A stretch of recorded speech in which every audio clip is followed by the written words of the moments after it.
Hey everybody, my name is Caris and welcome to Unmasked, where we talk about real hurts and real struggles, but we offer real hope. We like to let you know that you're not alone in the struggle you are facing and you can get through it. If this is the first time you are joining us, we're so glad to have you. You can find us on My Coleman TV on Spectrum 180, the Roku, all the new podcast platforms, and also on Facebook. Many of you may be joining us via Facebook Live today, and we'd love for you to chat with us in the comments. Feel free to share your own heart, to share any questions that you may have, and we would love to interact with you today. So like I said, my name is Caris, and I'm so glad to have you here. If you want to keep up with me or follow along with me and in my life and my journey, you can find me at Caris Snider on Instagram, Facebook, YouTube, all of those platforms, and I have a website, carissnider.com, that you can check out as well.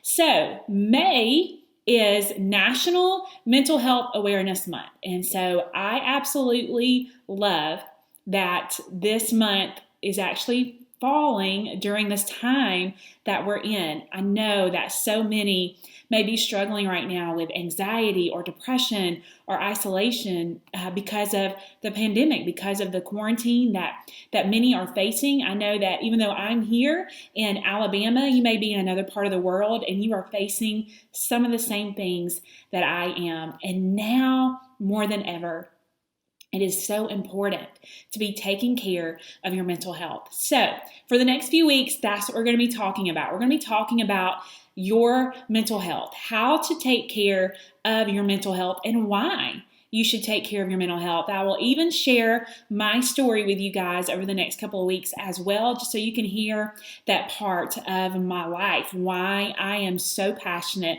about your faith and your mental health. I know over the last few months we have talked a lot about anxiety, as I've released a devotional called Anxiety Elephants, how to stomp out that anxiety. But we're not just going to be talking about that part of mental health. We're going to be talking about depression, suicide, and other aspects of mental health, because it's important that we do that. Like the show is called Unmasked.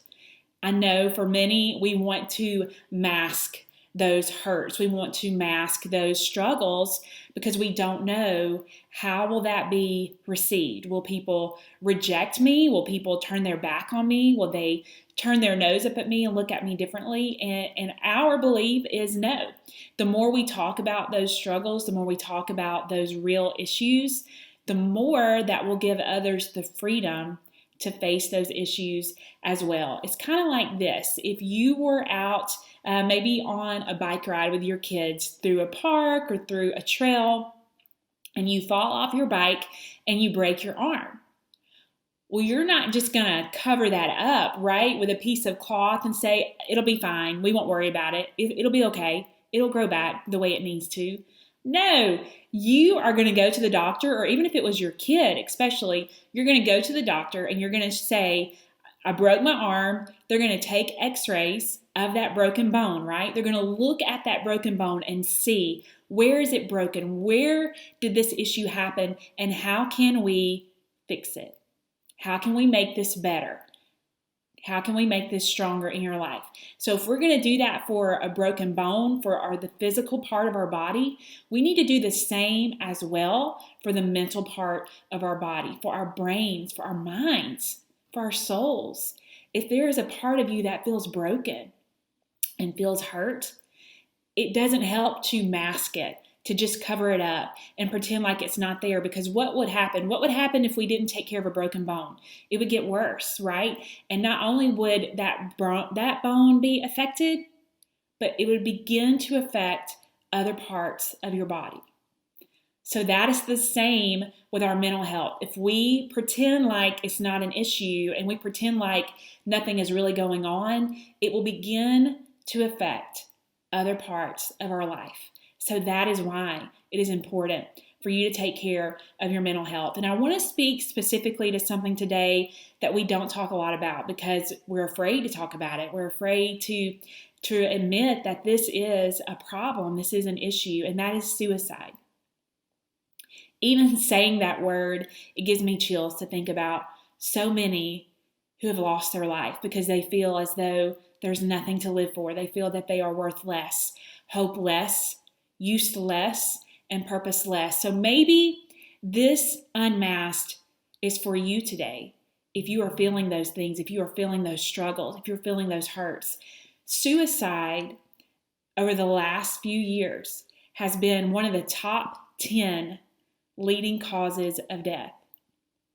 One of the top 10. These numbers got me a little more.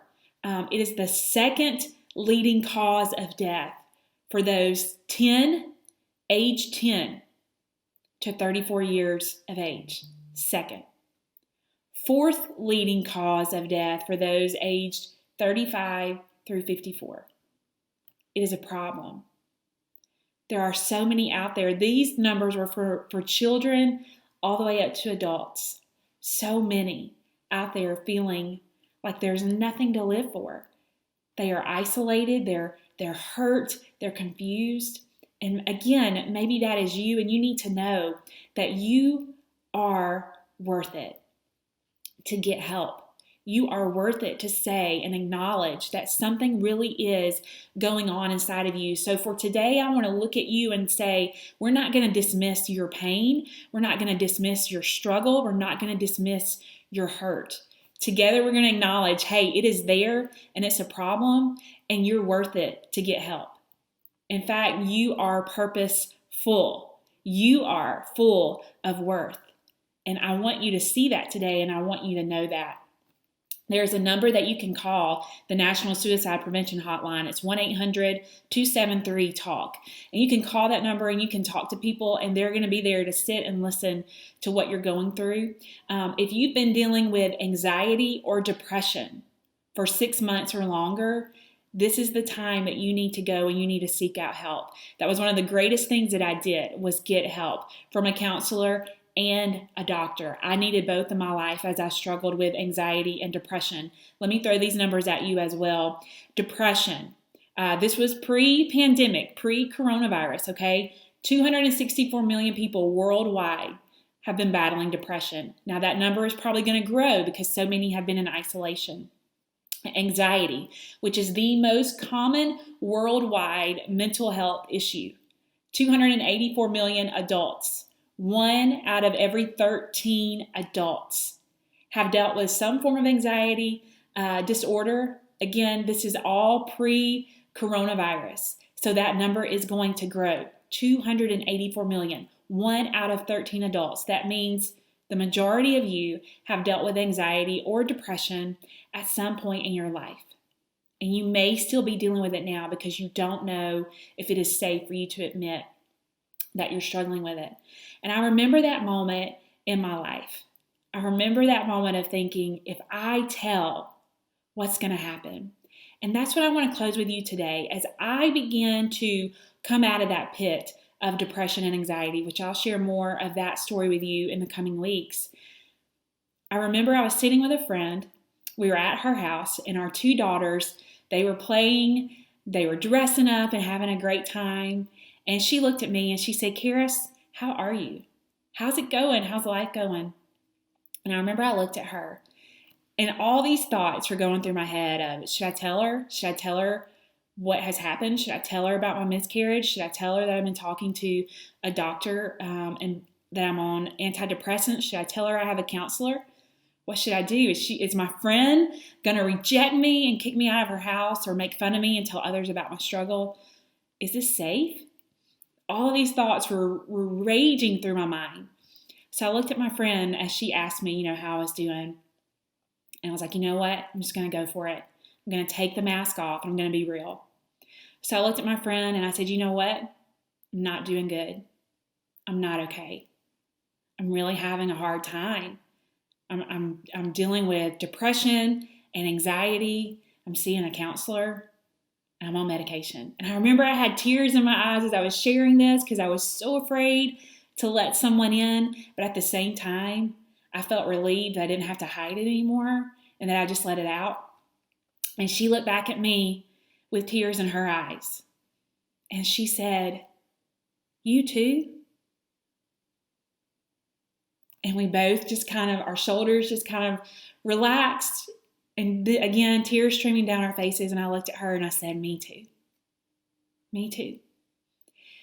And she said, I'm so glad to know you don't have it all together. And I looked at her and I said, I don't have it all together. And you know what? It's okay. It's okay for us to not be okay. And that was a powerful moment for me. So maybe you need that. Maybe you need to know you're not alone in your struggle. So me too. I've been depressed. I've been in that pit. I've dealt with severe anxiety. I've dealt with those thoughts of not needing to be here on this world and thinking that I was more of a burden than a help. But I've also been on the other side, which is where I want you to get. And that is that there is hope for you. God loves you and He created you on purpose for a purpose. And just like He did for me, He wants to do for you. Psalms 40:1-2 says, I waited patiently for the Lord, and He inclined to me, and He heard my cry, and He drew me up from the pit of destruction, out of the miry bog, and set my feet upon a rock, making my steps secure. God heard my cry, and He hears your cry, and He wants to help you, and He is sending helpers. He wants you to know that it's okay to reach out to a counselor, to reach out to a doctor, to reach out to a friend, to reach out to anyone and say, I'm struggling and I need help. That's exactly what we're supposed to do. And I can tell you, when I finally took my mask off and revealed that I needed help, that I was hurting, that was when the healing began. That was when the restoration began. And that's when I began to view life in a different way. And then I was able to live life and thrive in spite of the struggles that I was facing. So know today, friend, that you are not alone and there is hope for you. And I'll say it one more time. You are worth it to get help. You're worth it. And if you need help, if you need additional ways to reach out and get that help, you can reach out to me personally and let me know. Again, that number, that National Suicide Prevention number is 1-800-273-TALK. Be able to talk today. Find that freedom to talk today about your hurts and your struggles, and know there's hope for you. Thank you guys for joining us today, and we'll see you next week.